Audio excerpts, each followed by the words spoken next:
Welcome to Connected Lives. In this mini documentary, we embark on a nostalgic journey to rediscover what life was like before the digital age. By talking to the residents of our neighborhood, we reveal precious memories of a time when communication was more personal and information circulated in a completely different way. Through sincere and moving stories, we explore how the presence of the internet has shaped relationships, routines, and communities around the world. So get ready for a trip down memory lane that make us reflect on the profound changes brought about by the technological revolution. Can you share an experience of how you stayed in touch with your family and friends who lived far away? Um, when there was no internet, you mean? Yeah, so when there was no internet, we used fixed phones or landlines. So we would either go to call box in town, place a phone call, and we needed to queue for so long because there were so many people waiting to take their turns, or we would do written mail, handwritten letters and by post. A gente conversava através do telefone público, cartas e nos encontrando pessoalmente. Without the internet, I used to use telephone to call my friend and a relative. But at that time, the telephone charge is very expensive.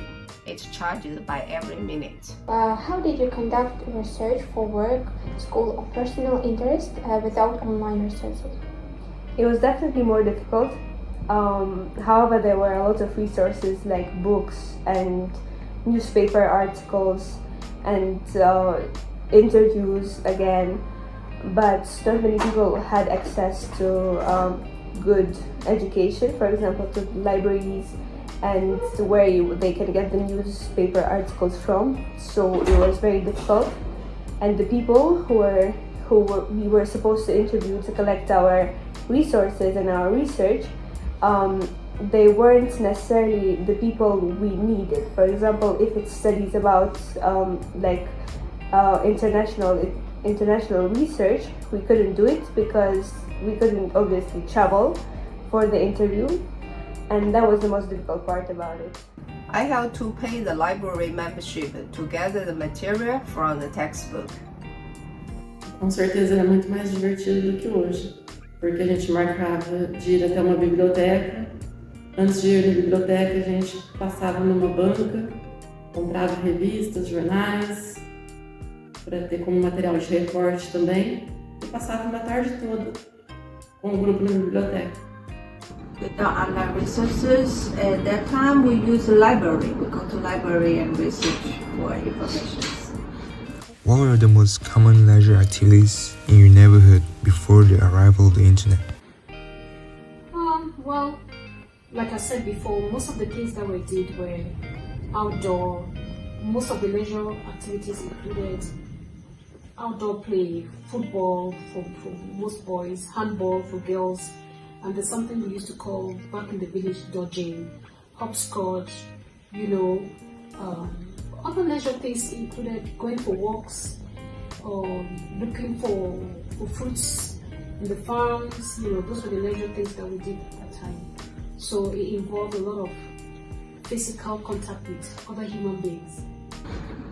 Before internet, my age was in my elementary school.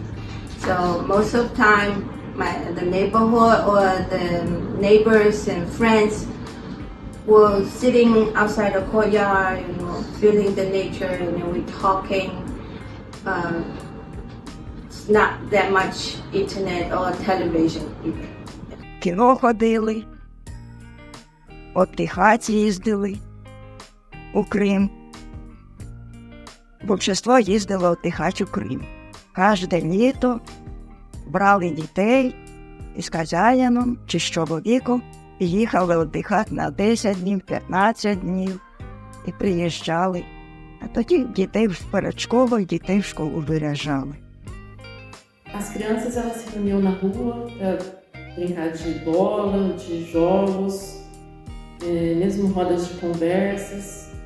Os adultos também praticavam mais esporte, mesmo os idosos. Hoje em dia até os idosos estão na frente de seus celulares. We play the games like jump rope and chess. We also play the sports like badminton and the table tennis. What do you miss most about life before the internet? That's a difficult one. I think what I miss the most is there were more children playing around, and not many of them were exposed to stuff they weren't supposed to be exposed at a very young age. Like a lot of children were just enjoying their activities outside, like they were playing around.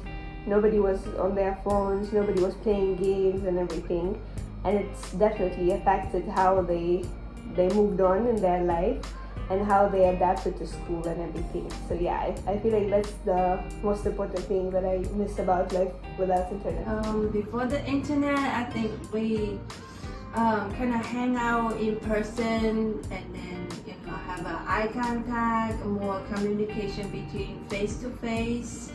It's more close than internet. What I really miss most about life before internet is the facial contact, the human contact that we had with each other. Because now everything is online. You don't get that connection between human beings. I miss that. O que você acha que as novas gerações podem aprender com o jeito que se vivia antes da internet? Eu acho que elas podem olhar para o passado e ver que hoje em dia as informações chegam muito mais facilmente até elas, né? Antigamente, antes da internet, a gente tinha que procurar por essas informações e elas não chegavam prontas pra gente. Okay. I mean, this generation, I think, would benefit from the way we lived, because I think this generation will miss out on a lot of opportunities to experience self-learning and how to adapt to basic things in the society, because everybody is always looking at their phone or something on social media. I think it would be good for the new generation to consider. It may not be easy to adjust the way they use the internet. Make time to contact and communicate with people physically so that you can have that human contact. I mean, hope that makes sense. It's definitely interacting with one another, because nowadays I see my relatives just sitting all together and nobody is interacting with each other. Before, we used to play board games, we used to do a lot of activities, we used to talk a lot, but now everything the new generations do is just use their phones, and it's like an easy way to get dopamine. But back then, it was much better, and we could just sit and talk to each other and play games. We were able to find easy ways of entertaining with each other and interacting with each other. However, nowadays, people are just using their phones and like the TVs and like all the resources that the internet's providing to just make up for their free time. As we conclude Connected Lives, we've revisited a time when communities were more closer together. The stories shared by our neighbors reminds us of the deep connections and the joys of life before technology became the norm. While the internet has transformed our world in remarkable ways, it's essential to remember the value of personal interaction and community bonds. We hope this journey has inspired you to cherish both the advancements of technology and the timeless importance of human connection.